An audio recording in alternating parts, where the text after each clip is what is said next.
महिला आयोगाचं कर्तव्य आणि कार्यक्षेत्र या सगळ्याबद्दल बोलूया, पण महिला आयोगाच्या अध्यक्षाला महिलांच्या शोषणास आरोपी असलेल्या या सगळ्या प्रकरणामध्ये त्या माणसाशी संबंध असल्यामुळे राजीनामा द्यावा लागतो, याबद्दल काय वाटतं? ही अत्यंत लाजिरवाणी गोष्ट आहे. म्हणजे आमच्या विदर्भाकडे एक म्हण आहे, ही काय करता बाबा, कुंपणच शेत खाताय. एका टीव्ही चॅनलवर बोलताना मी या विषयात बोलले होते की कुंपण शेत खाताय हे मी ऐकलं होतं. इथे कुंपणाने अख्खं शेत लांडग्यापुढेच नेऊन टाकलंय. याच्या ऑफिसमध्ये जो नितीन जाधव नावाचा मुलगा काम करत होता, त्या मुलाचं लग्न झालं. बाबाची नजर त्याच्या बायकोवर गेली आणि एकदा बायकोला भेटायला आण असं काहीतरी त्यांनी म्हटलं. आता माझा मालक काय करतो हे तर मला माहिती आहे, बरोबर. मग माझ्या बायकोवर त्याची नजर गेली हे वाटल्यामुळे त्यांनी काय केलं की आत काय करतो मला माहीत आहे, त्यांनी स्पाय कॅमेरे ऑफिसमध्ये फिट केले आणि त्याचा फुटेज तो घेत राहिला. जेव्हा ते सगळं पाहत होता तो, मे बी आता ह्युमन बिंग्स टेंडन्सी आहे की या महिलांना ब्लॅकमेल करून किंवा या बाबालाच ब्लॅकमेल करून मला काही पैसे मिळतील का असंही वाटलं असेल का माहिती नाही. पण त्यातले काही फुटेज घेऊन हा गायब झाला. जवळपास 3 महिने तो गायब होता. आणि गायब झाल्यानंतर त्यांनी काय केलं, एका ARTO महिलेला तिची क्लिप पाठवली, तिला पैशांची मागणी केली.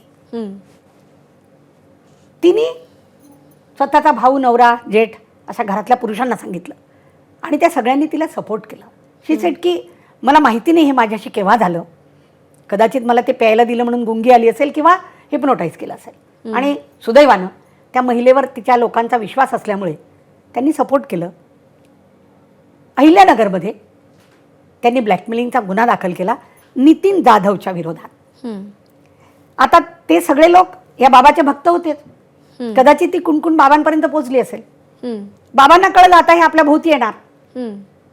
त्यांनी लगेच नाशिक पोलीस स्टेशनमध्ये, कुठल्या तरी नाशिक जिल्ह्यातल्या, तक्रार दाखल केली की हे सगळे फोटोज माझे म्हणून कोणीतरी, माझाच माणूस हे करतोय आणि हे सगळे फोटोज मॉर्फ केलेले आहेत, हे माझे नाहीत.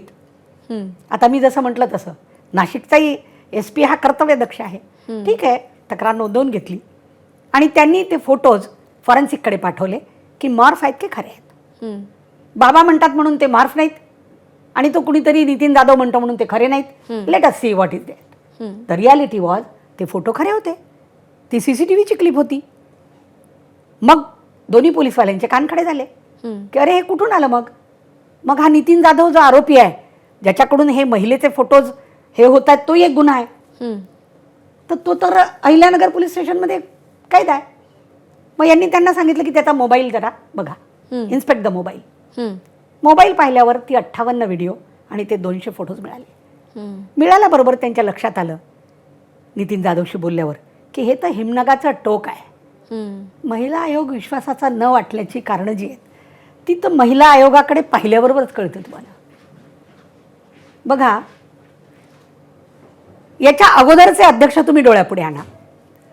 विजयाताई Rahatkar, before that Susiben Shah, before that Nirmala Samant Prabhalkar, बरोबर. आणि आमच्यासारखे सदस्य अत्यंत बाळबोध, एखाद्या राह चलती म्हणतो आपण, त्या महिलेला सुद्धा वाटेल की चल ताई माझी जरा गोष्ट ऐक. यांची ॲटिट्यूड, यांचा ड्रेस सेन्स, यांचं ग्लॅमर, यांचं मेकअप, यांची ती आर्टिफिशियल नखं, माझ्यासारख्याच महिलेला त्यांच्याशी बोलताना असं वाटतं की जरा आपलं पदरबिदर व्यवस्थित करून घ्यावं आणि मग त्यांच्यापुढे कॉम्प्लेक्स यायचा. I do agree this. When we were working together, जेव्हा आमचा पक्ष एकत्र होता आणि त्या माझ्या पक्षाच्या अध्यक्ष होत्या, मला सुद्धा कॉम्प्लेक्स यायचा. विषय क्रमांक 1, या महिलेची सतत उठबस किंवा सोशल मीडियावरचा सतत वावर हा कधीच महिलांसोबतचा नाही. तो सतत मंत्री, संत्री, ऑफिसर म्हणजे 24/7 या घटनात्मक पदावर बसून त्यांनी नुसती संघटनात्मक काम केलं हे प्रत्येकापर्यंत पोचत होतं. त्यामुळे पीडितेला सुद्धा माझ्या कामाचं कोण आणि मी इथे गेले तर माझा वेळ वाया जाईल हे कळत होतं. आणि 24/7 इवन त्या आयोगात सुद्धा त्यांनी राजकारणच केलं. सदस्य सचिव जी IAS महिला असते तिला 0 फुटेज, मला हीच चेंबर पाहिजे, मला इथेच बसायचं आहे, मला हाच कार्यक्रम घ्यायचा, अशा पद्धतीचं. आणि ती सदस्य सचिव महिला जी आहे, जी सरकारी अधिकारी आहे, ती काय म्हणेल, महिला बालकल्याण मंत्री यांच्या मुलीसारख्या आहेत.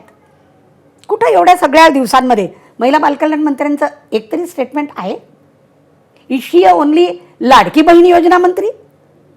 सॉरी, असं म्हणू नये मी इतक्या लहान वयाच्या मुलीला, माझ्यासारख्या म्हाताऱ्या बाईने, पण म्हणावंच वाटतं.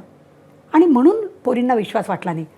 जेव्हा एक या सगळ्या सोशल मीडियावरच्या फोटोजमध्ये तुम्ही स्पेशली पहा, केक भरवतानाचा फोटो जो आहे, आणि तुम्ही फक्त झूम करून त्या बाबाची नजर पहा, तुला मला पण कळेल की तो कसल्या नजरेने पाहतोय. तो नजरेने खातोय त्या रुपालीताईंना, हे दिसतं आपल्याला. आणि यांना कळलं नाही. मग 2 पैकी एक गोष्ट आहे की या इतक्या मठ्ठबुद्धी आहेत की त्यांना समोरचं काही कळलं नाही, किंवा ह्या त्याच्या पार्टनर आहेत. या सगळ्या गोष्टींमध्ये त्याला मदत करणारे आहेत. जसं आता सगळीकडे डिमांड होत आहे की ज्यांचे फोटो झाले सगळ्यांवर गुन्हे दाखल करा आणि सगळ्यांना सहआरोपी करा आणि सगळ्यांची चौकशी करा.